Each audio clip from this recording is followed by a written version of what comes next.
Alguma vez você já parou para pensar o que significa a piedade?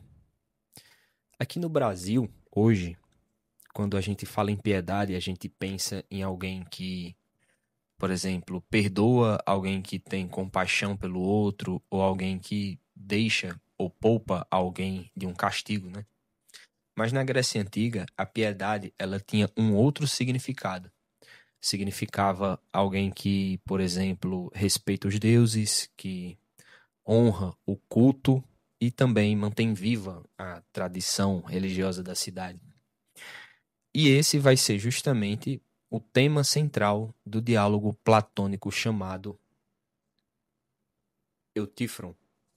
Que tema é esse? Exatamente o que é a religiosidade. Bem-vindo à Livrosofia. Meu nome é Ramon e aqui a gente fala sobre filosofia, livros e livros de filosofia. Então, tudo começa assim. Personagem central, Sócrates, ele está a caminho do tribunal e no, no decorrer do caminho ele encontra um conhecido seu chamado Eutífron. E eles se reconhecem, e aí, tudo bom, tudo bem? Eutífron pergunta, você está indo fazer o que no tribunal, Sócrates?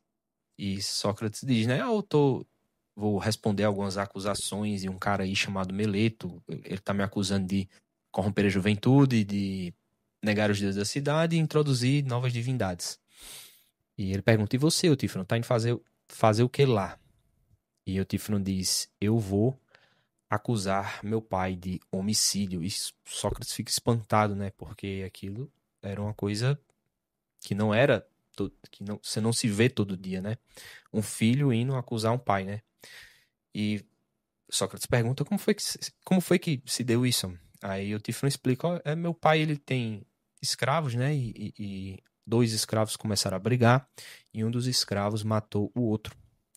E aí meu pai, ele diz, né? O pai dele pegou esse escravo que matou o outro, amarrou e jogou lá numa vala e mandou um mensageiro ir atrás de alguém instruído nas leis para informar como é que ele procederia naquela situação, o que é que ele deveria fazer com aquele escravo. E acontece que nesse meio tempo, o escravo acabou falecendo lá de frio, de fome. E Eutífron então estava indo acusar lá o pai dele. Veja, esse é o contexto no qual o diálogo vai se desenvolver. Sócrates está sendo acusado de crimes, Eutífron vai acusar uma pessoa de crimes, e todos esses crimes, o que o pai de Eutífron cometeu, como as acusações que Sócrates vai enfrentar, podem ser consideradas como impiedade, como uma afronta, como uma falta de religiosidade, como um desrespeito aos deuses também. Tá entendendo? E aí, Sócrates começa, né? Quando o contexto se arma, Sócrates ele diz lá de forma irônica, ainda bem que. é, Porque Eutífron, ele era um especialista em religião, em assuntos divinos. Ele não era assim um sacerdote, um adivinho, mas ele era como se fosse hoje a figura de um influencer de religião. Era mais ou menos isso.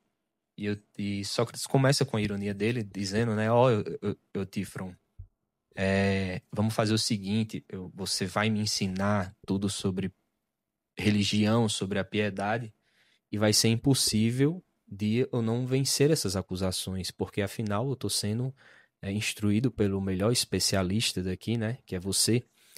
E uma vez que você é reconhecido assim, não tem condições de os que vão me acusar dizer que eu estava errado, uma vez que eu sou seu discípulo e faço o que você manda, e o que você manda é correto. Tá alinhado, né, com as intenções divinas. E o Tifron vai e ele, ele enche o ego de Eutífron, né? Pra depois dar aquela rasteira, né? E o Tifron vai e diz: se essas acusações estivessem sendo feitas a mim, podem ter certeza que ao final eles que seriam condenados. Aí era tudo que Sócrates queria, né? E ele vai. Pois Eutífron, já que você é um especialista, né? Tão inteligente, tão entendido sobre a religião, me diga o que significa ser piedoso, o que significa ser religioso. Mas, assim, eu quero o conceito geral, eu quero a natureza comum, aquilo que caracteriza, né, a piedade. Eu não quero exemplos. Aí o Tifron vai e diz: olha, pois religiosidade ou piedade é o que eu estou fazendo agora, que é o quê? Perseguir os injustos, né? E aí Sócrates vai e diz, né? Mas Eutífron, eu não pedi exemplos. Eu queria que você me falasse a natureza, o conceito, né? O comum a tudo. E Eutífron vai e dá a sua segunda definição. Essa foi a primeira, né? Que Eutífron deu. É o que eu estou fazendo agora, que é perseguir quem comete injustiças. Sócrates vai, refuta, ele não quer o exemplo, ele quer o conceito, a natureza, e Eutífron vai e dá a segunda definição. Ele diz que piedade é aquilo que agrada aos deuses, e impiedade é justamente aquilo que desagrada aos deuses. Aí Sócrates vai e diz, mas Eutífron, os deuses vivem discordando sobre tudo. Então, logo, uma coisa pode ser piedosa e impiedosa ao mesmo tempo. Só você vê aí na história, muita briga, muita picuinha entre eles vivem discordando, com intrigas entre si. Então não dá para a gente se amparar nisso, porque os deuses vivem discordando. E aí o Tífano diz, mas nisso todos concordam, que é o quê? No caso, perseguir aqueles que cometem injustiças. Todos os deuses concordam que quem comete injustiças deve ser punido. E aí Sócrates vem, né, mais uma vez refutando, ele diz que essa definição ela continua sendo frágil, porque o verdadeiro problema não está em afirmar que o injusto deve ser punido, mas exatamente determinar quando uma ação de fato é justa e outra é injusta. E mais, assim, é preciso buscar exatamente os critérios que distinguem o justo do injusto. Aí Eutífron vai e diz, não, mas piedoso é o que todos os deuses amam, e o impiedoso é justamente o que todos os deuses odeiam. E Sócrates mostra que esse conceito continua sendo ineficiente. Por quê? Porque o amor dos deuses é apenas uma consequência, não é assim a essência. E insiste, o que é piedade em si, independentemente de ser amada ou não. E aí, Eutífron, ele estava descrevendo uma característica derivada e não a coisa em si. Você consegue entender?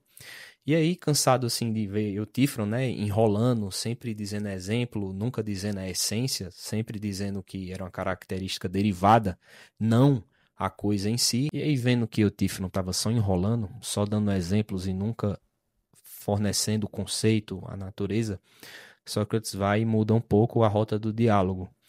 Ele planta ali uma semente, né, em Eutífron, ele diz, Eutífron, não parece que toda piedade é uma forma de justiça? E Eutífron concorda, sim, toda piedade é justa. Aí Sócrates vai e complementa, mas toda justiça é piedade? Ou é apenas ou a piedade é apenas uma parte da justiça, não a justiça inteira?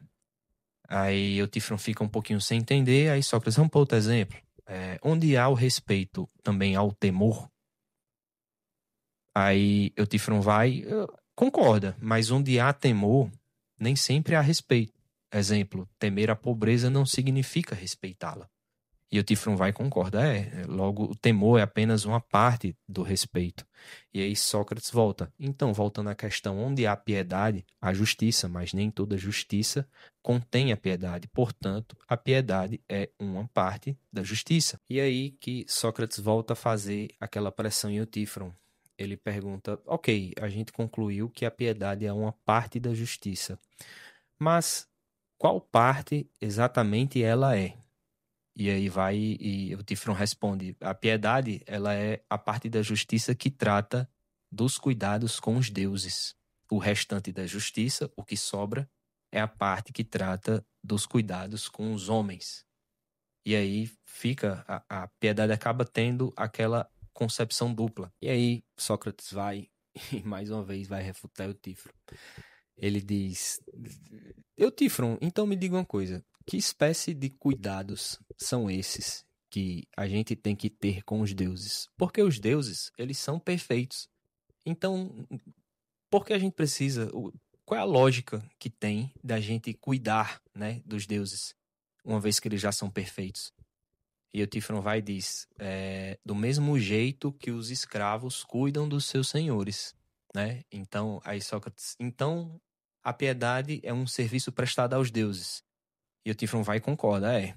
Aí Sócrates, certo, tudo bem, mas me responda uma coisa. O serviço prestado pelos médicos objetiva chegar à saúde, né? O serviço que o médico presta ao paciente é a saúde, né? E o Tifron vai, claro. E aí Sócrates, tá certo. Então, agora o serviço dos construtores de navios, ele tem como objetivo o quê? É a construção de barcos, não é? E o Tifron também concorda. E Sócrates vai e diz, e os arquitetos? A construção de casas? E o Tifron vai, sim, também. Aí Sócrates, pois bem, então, e o serviço prestado aos deuses, né? Qual é a grande obra que realizamos em favor deles, quando os servimos? E aí o Tifron vai se enche de muitas belas obras, Sócrates, né? Aí Sócrates, mas me fala a principal, né? Porque, assim, como exemplo, os generais fazem muitas coisas, mas o essencial é conquistar a vitória. Os agricultores também fazem muitas coisas, né? Mas o essencial é produzir o alimento, não é assim? E os deuses, qual é a tarefa principal deles? Aí Eutífron vai e diz, Sócrates, a piedade é saber orar e sacrificar corretamente. Quem sabe fazer e dizer aquilo que agrada aos deuses, rezando, sacrificando, pratica a piedade, é uma pessoa religiosa. E a impiedade era justamente orar e sacrificar do jeito errado, né? Assim você estaria sendo uma pessoa impiedosa ou irreligiosa. E nessa concepção, a religiosidade, ela acaba meio que virando, o próprio Sócrates diz, né, que ela vira como se fosse assim uma troca comercial, porque a gente pede através das orações e sacrifica animais, né, como o pagamento. Então, a piedade seria como se fosse assim, saber seria uma espécie de troca comercial com os deuses. E aí Sócrates diz, né? Ora, se a piedade é só honrar e ser grata aos deuses, ela não é algo útil, ela é apenas algo agradável. E se for algo agradável, a gente fica preso lá naquela segunda definição. E acontece que o diálogo, ele vai se resumir a isso.